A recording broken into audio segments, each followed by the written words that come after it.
Good morning students and welcome to the online classes of Wisdom School. I hope all of you are fine at your home. Okay, today we are going to start with our revision. We have completed the chapter and today we are going to do the revision again. So everybody please pay attention. Today we are going to do chapter number 3, Being Safe.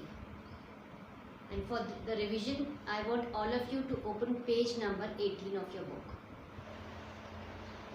Now come to the warm up. This is warm up.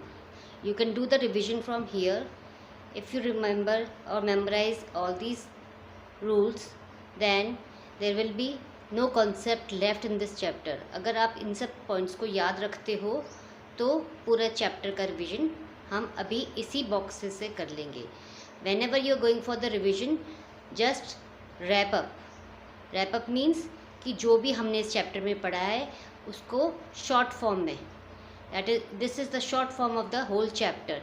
If you memorise all these things, अगर आप ये सब चीज़ें आपको याद रहती हैं, so your chapter is complete and the concepts are also clear. So let us start. At home, how can you be safe at home? Stranger alert. Stranger alert, आपको पता है स्ट्रेंजर से अलर्ट रहना है और किसी भी स्ट्रेंजर से बिना पूछे मम्मी पापा के बात नहीं करनी. Fire alert. फायर अलर्ट क्या होता है? If there is a fire in the house you will inform your parents और the elders in the house. Avoid sharp objects. Avoid sharp objects का मतलब कि आपने कभी भी अवॉइड करना है, उनको कभी भी यूज़ नहीं करना है. ठीक है, शार्प ऑब्जेक्ट्स किसको नहीं यूज़ करना है? आपने कभी भी शार्प ऑब्जेक्ट्स को यूज़ नहीं करना है. The fourth point is caution on the stairs. Caution मतलब होता है सावधान रहना. सावधान रहे कहाँ पर? On the stairs. अगर आप घर पे भी सीढ़ियाँ चढ़ रहे हैं, उतर रहे हैं, तो थोड़ा सावधान रहें, थोड़ा ध्यान से उतरें और चढ़ें. Travelling in a vehicle. When you are travelling in a vehicle, what safety rules you should follow? Don't put head or hand. क्या नहीं निकालना है? Don't put मतलब नहीं करना है आपने your head or hand outside a moving vehicle. आपने कभी भी चलते हुए व्हीकल में से अपने हैंड्स एंड अपना हेड बाहर नहीं निकालना. The second point is get on and off a bus only at a bus stop after it has stopped. Get on, ऊपर चढ़ना है, get on and off. off मतलब नीचे उतरना. a bus, कहाँ से? बस में से. only at a bus stop, कहाँ पर चढ़ना है उतरना है बस में से? only at a bus stop, जब बस स्टॉप पे बस है. after it has stopped, और कब चढ़ना है? जब बस पूरी तरह से रुक जाती है, स्टॉप हो जाती है, stop. No disturbing the driver. और किसे डिस्टर्ब नहीं करना है ड्राइविंग के टाइम? ड्राइवर को डिस्टर्ब नहीं करना है. If you are travelling through your own vehicle, अगर आप अपने खुद के व्हीकल से जा रहे हैं और कोई भी बड़ा भाई या पापा या कोई भी बड़ा गाड़ी चला रहा है तो आपने उसको डिस्टर्ब नहीं करना है. And when you are moving through a bus, आप स्कूल से वापस घर आ रहे हो और अंकल, ड्राइवर अंकल बस चला रहे हैं, तो उस टाइम पे आपने अंकल को डिस्टर्ब नहीं करना है, because it will lead to some accident. इससे क्या होगा? कई बार कई एक्सीडेंट हो जाता है.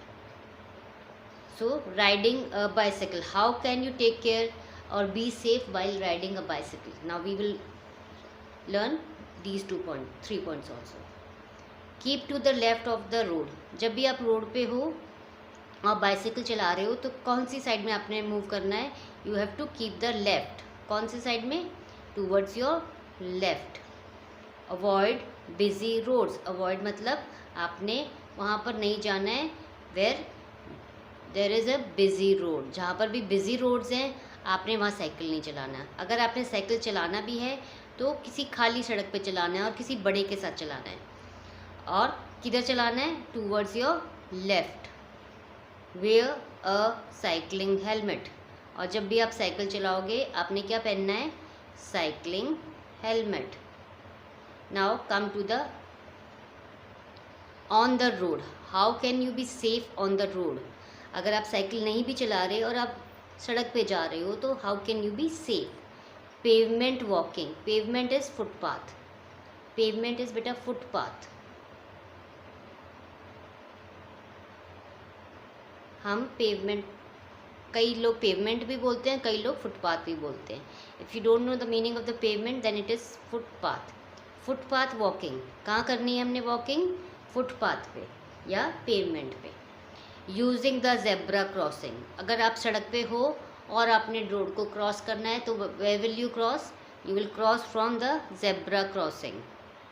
Watch out for the signal, और जो भी सिग्नल्स लगे होते हैं रोड पे, हमने पढ़ा था ना सिग्नल्स भी होते हैं वहाँ पे, so you will look out for the signals. अगर आपको लगता है आगे नो पार्किंग का, this is no parking, we have ready at this is no parking. If there is a sign showing no parking, it means you will not park your car over there. आपने अपने कोई भी car, scooter या कोई भी vehicle वहाँ पे park नहीं करना है जहाँ पे नो पार्किंग के लिए साइन दिया हुआ है। If suppose you are walking and there is a sign no horn, then what will you do? You will not blow the horn on that place. अगर आप उस जगह से मूव कर रहे हैं, उस जगह से जा रहे हैं, तो आपने वहाँ पे हॉर्न नहीं बजाना। There are some signs which shows that you should not turn left. अगर टर्न लेफ्ट के लिए क्रॉस लगा है तो आपने टर्न लेफ्ट नहीं करना, अगर टर्न राइट लगा हुआ है तो आपने टर्न राइट नहीं करना। So there are some signs also which says that you should not move in a high speed, क्योंकि आगे there is a school and kids are crossing the road. So जब भी हम इस तरह के कुछ साइंस पढ़ते हैं तो हमें रोड पे उन साइंस को फॉलो करना चाहिए। Now the other one is while playing. How can you keep yourself safe while playing? जब आप खेल रहे हैं तब आप अपने आप को सेफ कैसे रख सकते हो? No playing on the road.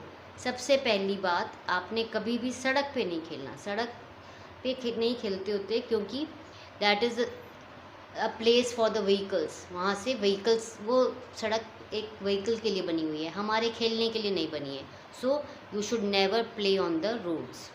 No wandering off alone, आपने कभी भी अकेले, अलोन मतलब अकेले, वॉन्डरिंग मतलब बिना बात के, बिना कोई काम के इधर उधर घूमना। सो नो वॉन्डरिंग, आपने बिना काम के इधर उधर अकेले कभी नहीं घूमना। डू यू गेट इट बेटा? Now come to the third point, wait for the turn at the seesaw, slide and swings. अगर आप पार्क में गए हैं या कहीं और खेल रहे हैं और वहाँ पर कुछ स्विंग्स और स्लाइड्स और सीसॉ है, तो आपने वहाँ पर अपने टर्न के लिए वेट करना है। आपने एक दूसरे को पुश नहीं करना है। जैसे जैसे एक बच्चा उतरेगा वह तभी दूसरा बच्चा उसके ऊपर चढ़ेगा। So always wait for your turns to avoid the mishappening और accident. This is all about the chapter बेटा। हमने पूरे चैप्टर का रिवीजन किया है and in our next class we are going to do a little test so that we can come to know कि आपको कितना समझ में आया है चैप्टर, और उसके बाद हम आपको उसके लिए ग्रेडिंग देंगे। So all the best to all of you and prepare this chapter on your own, या आप अपनी मम्मा का हेल्प ले सकते हो। You will revise this chapter, you will memorize these points, and then we are going to do a little test. So all of you, all the best, and that's all for today. Have a nice day.